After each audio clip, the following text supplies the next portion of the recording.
Live Tamil cinema நேயர்களுக்கு எல்லாருக்குமே ரொம்ப வந்து ஒரு ஒரு ஒரு ஃப்ரெஷ்ஷான ஒரு வணக்கம். ஏன் அப்படின்னு கேட்டிங்கன்னா வந்து, இன்னைக்கு விக்ரம் சாரோட பையன் விஜய் அவர்கள் நடிச்சு, கே.எஸ். ரவிக்குமார் சார் அவருங்க வந்து ப்ரொடியூஸ் பண்ணி, சூர்ய கதிர் அவருக்கு வந்து இயக்கிய ஹிட்லிஸ்ட் படத்த பத்தி தான் இன்னைக்கு வந்து பார்க்க போறோம். ஸோ அந்த படத்த நான் பார்த்துட்டேன். ஒரு மாரி பயங்கர ஃப்ரெஷ்ஷா ஒரு சூப்பர் ஸ்டோரியோட ஒரு படம் வந்து ரிலீஸ் ஆக போகுதுன்னும்போது, ஸோ அதுக்கான எக்ஸ்பீரியன்ஸ் வந்து வேற மாரியான ஒரு தாக்கத்த வந்து குடுக்குது. ஸோ ஹிட் லிஸ்ட் படத்தோட கதைய பத்தி பார்த்தோம்னா, ஸோ படத்தோட கதையில வந்து நெறைய ட்விஸ்ட் அண்ட் டர்ன்ஸ் இருக்கு. ஸோ இத கதையா சொல்லும்போது நெறைய ட்விஸ்ட் உடைஞ்சிரும். ஸோ அதனால ஒரு சிங்கிள் லைன்ல சொல்றேன். ஸோ நமக்காக ஒரு உயிர் வந்து துடிச்சுக்கிட்டு இருக்கு அப்படின்னு எல்லாருமே நெனச்சிட்டு இருக்கும்போது, அந்த உயிருக்கு ஒரு ஆபத்துன்னும்போது, சுத்தி இருக்க யாருமே வரல. நம்ம தான் வரணும் அப்படின்னு நெனைக்கிற ஒரு ஹீரோக்கான ஒரு கதையா வந்து இந்த கதை வந்து அமைஞ்சிருக்கு. ஸோ படத்துல வந்து எந்த பாடல் ஒரு புது ஹீரோவுக்கு என்ன தேவையோ எல்லாத்தையுமே வந்து ஆ சூரிய கதிர் வந்து விஜய்க்காக அமைச்சு குடுத்துருக்காரு. ஸோ ஒரு பயங்கரமான ஒரு ஃப்ளோல போயிட்டு இருக்க ஒரு படமா வந்து ஃபர்ஸ்ட் ஹாஃப் ஃபுல்லாவே அப்படியே போயிட்டு இருக்கு. அத தாண்டி செகண்ட் ஹாஃப்ல பார்த்தீங்கன்னா, செகண்ட் ஹாஃப்ல நெறைய கேரக்டர்ஸ ரிவீல் பண்றாங்க. நம்ப போஸ்டர்ஸா இருக்கட்டும், ட்ரெய்லர்ஸா இருக்கட்டும், எல்லாத்துலயுமே பார்த்த கேரக்டர்ஸ்லாம் என்னடா ஃபர்ஸ்ட் ஹாஃப் வரைக்குமே வரலையே! செகண்ட் ஹாஃப்ல இந்த கேரக்டர்ஸ்லாம் வந்து என்ன மாரியான இம்பாக்ட்ட தரப்போகுது அப்படின்னு வந்து நமக்கு உள்ள இருக்கும்போதே செகண்ட் ஹாஃப் ஃபுல்லாவே அப்படியே உட்கார வச்சிருக்காரு டைரக்டர்.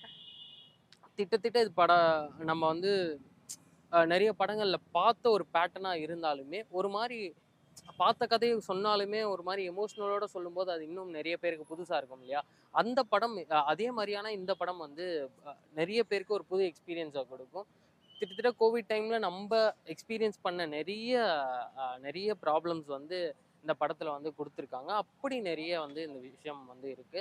அத தாண்டி படத்துல பார்த்தீங்கன்னா வந்து, விஜய் ஹீரோவா நடிச்சிருக்க விக்ரமன் சாரோட பையன், அவரோட ஆக்டிங் வந்து இம்பாக்ட்ஃபுல்லா இருக்கு. நீங்க சீட் எட்ஜ்ல உட்காந்து ஒரு ஒரு சஸ்பென்ஸ் த்ரில்லர் பார்க்கும்போது, அ இன்க்ளூடிங் நம்ம அசோக் செல்வன் தெகிடில ஃபர்ஸ்ட் படம் பார்க்கும்போது என்ன மாரியான எக்ஸ்பீரியன்ஸ் குடுத்தாரோ, அத தாண்டி அ போர் தொழில்ல என்ன மாரியான எக்ஸ்பீரியன்ஸ் குடுத்தாரோ, சேம் பேட்டர்ன் நீங்க உட்காந்து ஒரு புது ஹீரோ அப்படிலாம் கிடையாது.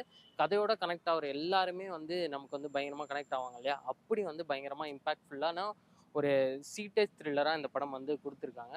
ஸோ படம் ஃபுல்லா பார்த்தீங்கன்னா, ஒரு சைக்கோ கிட்டத்தட்ட நம்ம ஜவான்ல பார்த்த ஒரே பேட்டர்ன் தான். பட் ஜவான்ல சுத்தி நெறைய பேருக்கு நடக்கிற ஒவ்வொரு கதையும் வந்து காமிச்சிருப்பாங்க.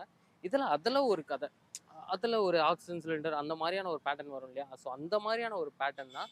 பட் ஃபுல் எமோஷனோட ஒரு அம்மா, பையன் சேர்ந்துக்கிட்டு இந்த மாரிலாம் பண்ண முடியுமா? அப்படிங்கிறது ஒரு பக்கம் இருந்தாலும், அம்மா, பையன் இல்லாம ஒரு போலீஸ் இந்த அளவுக்கு நம்ம நம்ம கூட நின்னு, அ நம்பளோட விஷயங்கள வந்து சொல்ல முடியுமா? அப்படின்ற நெறைய விஷயங்கள வந்து படம் ஃபுல்லா எக்ஸ்ப்ளோர் பண்ணியிருக்காங்க.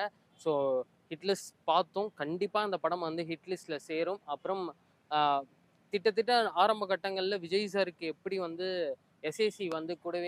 எஸ்ஏசி சார் வந்து கூடவே நின்னு, அவரோட வளர்ச்சிக்கு இந்த அளவுக்கு வந்து உறுதுணையா இருக்காரோ, அதே மாரி விக்ரமன் சார் வந்து திட்டத்தட்ட ஆடியோ லான்ச்சா இருக்கட்டும், பிரஸ் மீட்டா இருக்கட்டும், எதுக்குமே யாரையுமே விட்டு குடுக்காம, ஸோ அவரோட பையன் படம் மாரி இல்லாம, தன்னோட படமா அத எடுத்துக்கிட்டு, முதுகுல சுமந்துட்டு ஓடுறது வந்து, அ படத்த தாண்டிலும் அந்த பையன், அப்பா பாசம் வந்து இன்னும் திகச்சு போக வைக்குது. ஸோ படத்துல வந்து நெறைய ட்விஸ்ட் அண்ட் டர்ன்ஸ் இருக்கு. ஒரு சஸ்பென்ஸ் த்ரில்லர் பார்க்குற எல்லாருக்குமே இந்த படம் வந்து ரொம்ப பிடிக்கும். அ படத்துல பாட்டு இல்ல, பெருசா லவ் போர்ஷன்ஸ் இல்ல. அப்படி இருந்தா நான் ஏன்டா இந்த போய் படம் பார்க்கணும் அப்படின்னு கேட்டீங்கன்னா வந்து, எமோஷன்ஸ் இருக்கு. ஒரு அப்பா, பையனுக்கான எமோஷன் வந்து படம் ஃபுல்லா பயங்கரமா ஒர்க் அவுட் ஆயிருக்கு. நீங்க படம் பாருங்க. உங்களோட கருத்துக்கள வந்து கமெண்ட் செக்ஷன் மூலமா கமெண்ட் பண்ணுங்க. ஸோ இதே மாரியான அடுத்த படத்தையும் நான் உங்களுக்காக பார்த்துட்டு, ஸோ ரிவ்யூ சொல்ல கடமைப்பட்டுருக்கேன். உங்களுக்கு ஏதாவது குறை, நிறை இருந்தா கமெண்ட் செக்ஷன்ல வந்து கமெண்ட் பண்ணுங்க. அன்டில் தென் பாய் ஃப்ரம் உங்க VJ Surya. Tata bye bye. Take care.